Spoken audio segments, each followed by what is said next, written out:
vient d'être annoncé. Non, je voulais prolonger le propos d'Alain Brossat et élargir la bande des cons auxquels il faisait allusion. C'est pour ajouter aux références.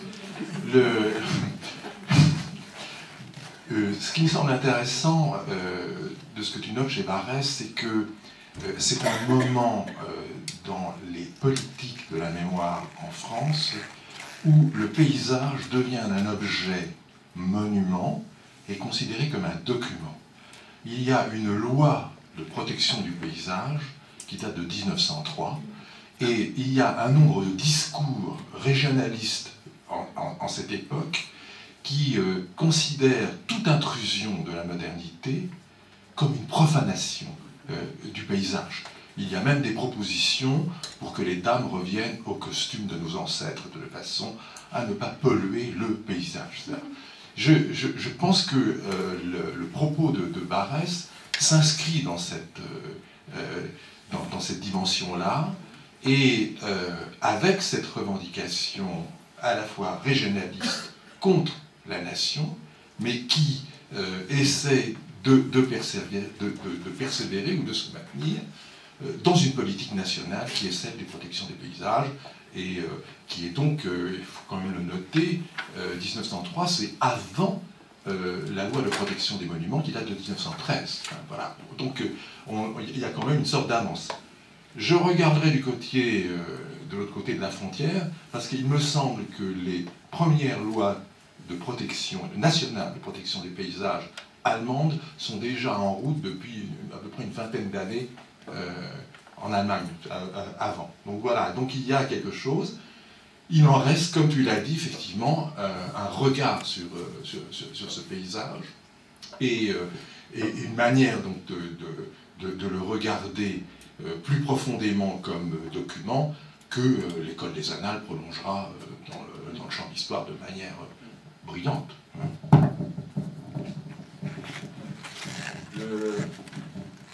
Ce que dit Jacques Boulet est intéressant du côté de Felten-Massinger, puisque les derniers travaux de Felten-Massinger, donc avec le sténopé, elles ont mis des personnages en costume d'époque, de l'époque où on commençait vraiment à utiliser le sténopé.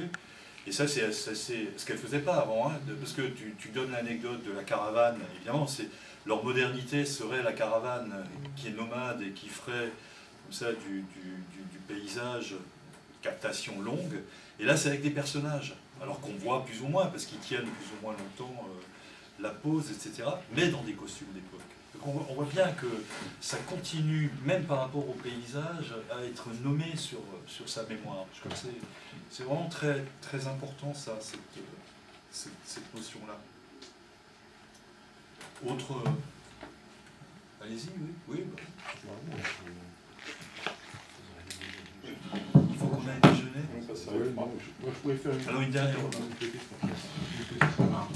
J'ai aussi quelques réticences à employer l'expression art numérique, quelque chose comme ça. Et il me semble que dans cette histoire des appareils, je ne veux pas revenir sur le passé de ma collaboration avec Jean-Louis, mais il me semble qu'il y a des appareils projectifs qui ont été trop délaissés et qui, d'une certaine façon, mettent en question les intégrations ou les passages de l'un à l'autre.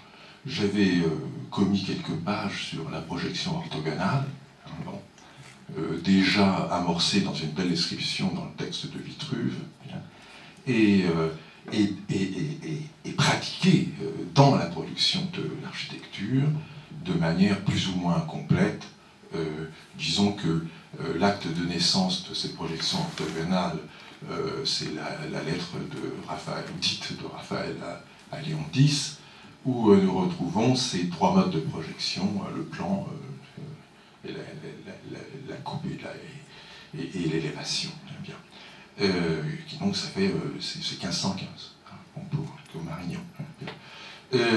Et je crois que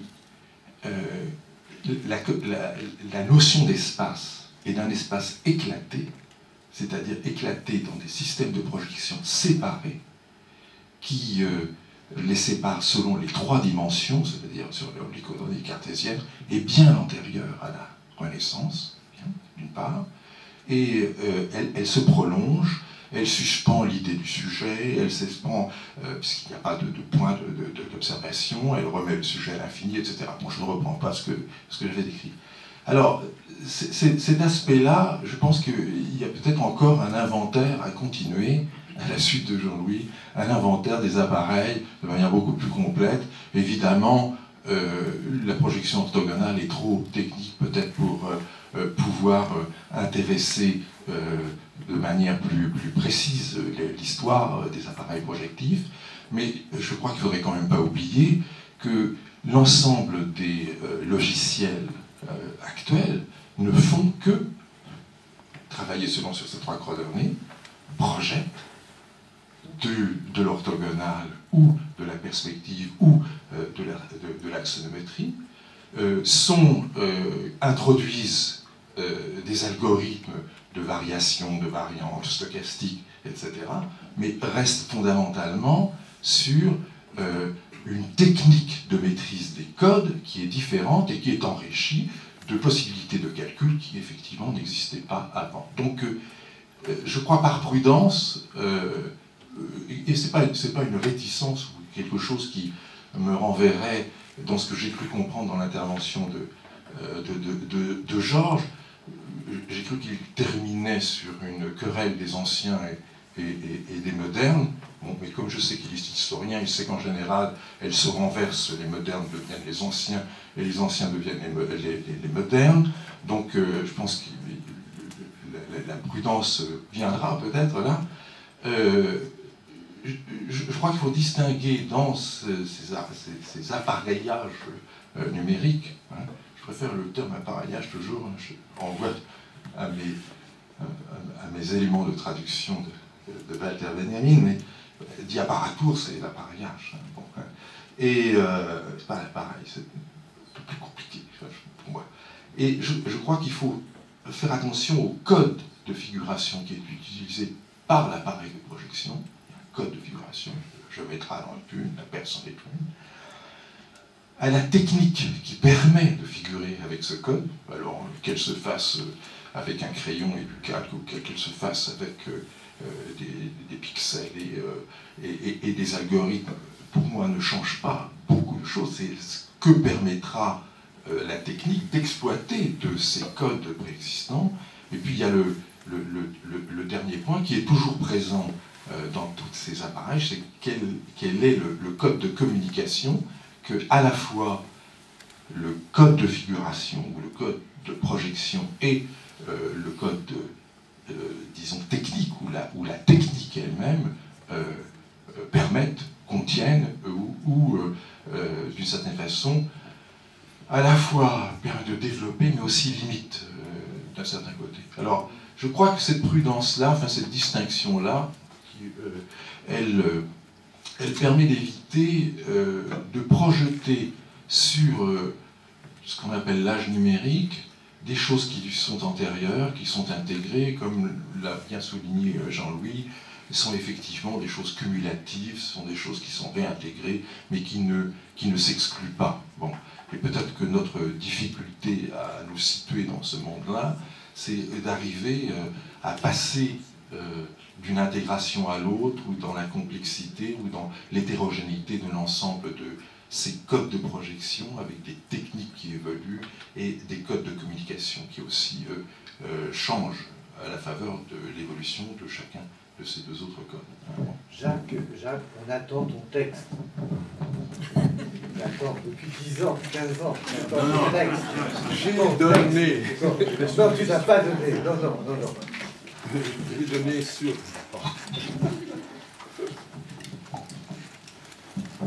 Alors, je ne sais pas si c'est une question ou un commentaire, donc je vais enchaîner avec ce qu'Eliott a dit. Je trouve très, très intéressant. Parce que l'espace, il a dit que la notion d'espace naît avec la modernité.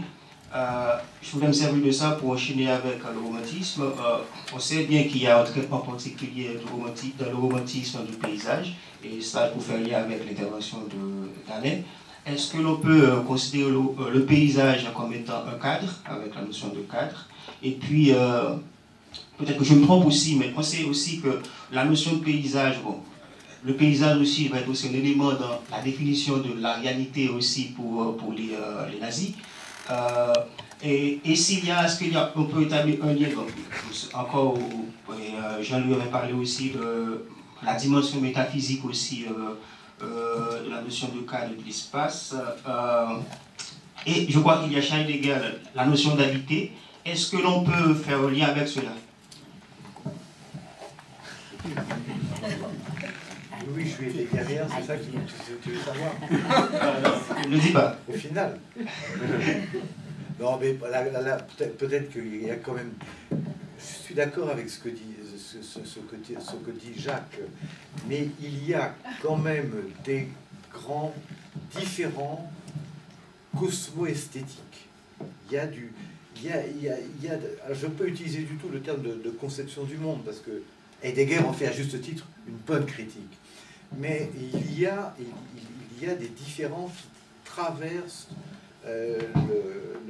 nos conceptions cosmo-esthétiques, c'est-à-dire de définition de ce qui est une belle apparence, un bel ordre, ça c'est la notion du cosmos. Bon. Et quand même, malgré les passages possibles de techniques du Moyen-Âge, par exemple, ou des Grecs ou des Romains à la modernité, il n'en reste pas moins qu'il y a des différends qui sont insurmontables.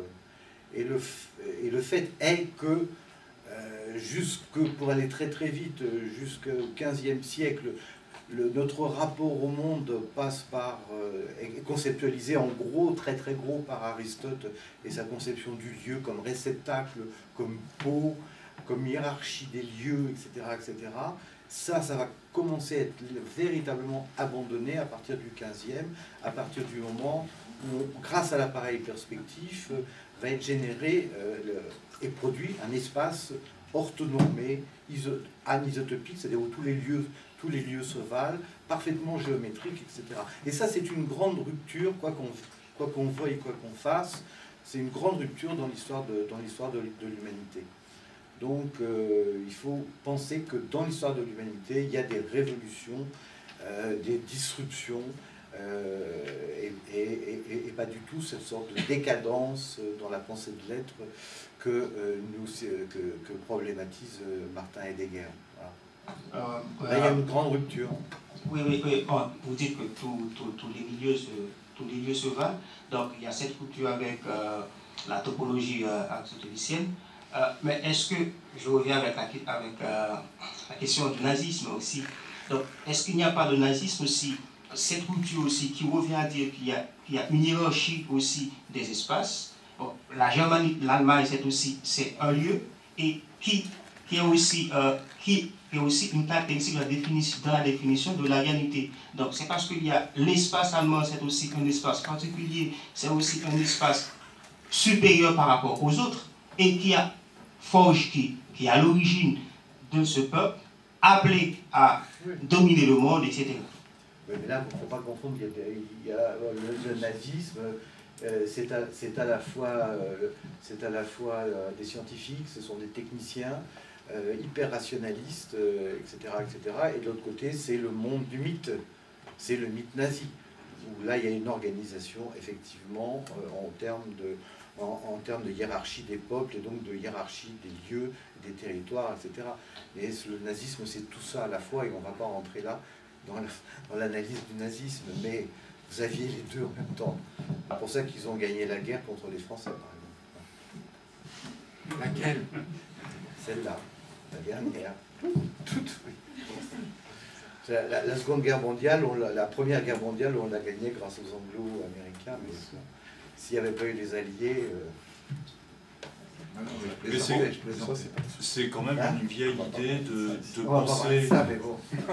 penser chontologiquement dans l'Allemagne ou en Allemagne ou de l'Allemagne, il y aurait quelque chose qui produirait le nazisme. Ça, je crois qu'il faut quand même, aujourd'hui on a d'autres travaux, et je pense que la question du nazisme est malheureusement lié à la question de la malle, qui lui est ontologique et qui est possible partout. Qui est possible partout. En Amérique, en Europe, etc. Je crois que ça, c'est un élément qu'il faut vraiment repenser. Et nous, les Français, nous pouvons très bien ne pas échapper à cela. Et d'ailleurs, nous en avons montré à certains moments de l'histoire pas mal de signes, me semble-t-il, qui n'est pas le nazisme, mais qui n'est pas loin, à mon sens. Mais c'est une autre discussion, c'est une grande discussion. Je propose que nous allions manger, que nous poursuivions en mangeant le... Et on reprend à quelle heure, Laurence? Parce que... Alors on va passer le choc pour circuler. Voilà. Pour déjeuner, comme c'est assez désertique quand même ici, en sortant tout de suite sur la droite et tout de suite sur la gauche, une petite placette avec des endroits où on peut se restaurer fort sympathique. Quant à l'heure de reprise, je vois 1h20. On avait prévu de reprendre à 14h. Ça vous Donc est 14h20, 1h. 14h20, voilà. 14h30. Allez, voyons.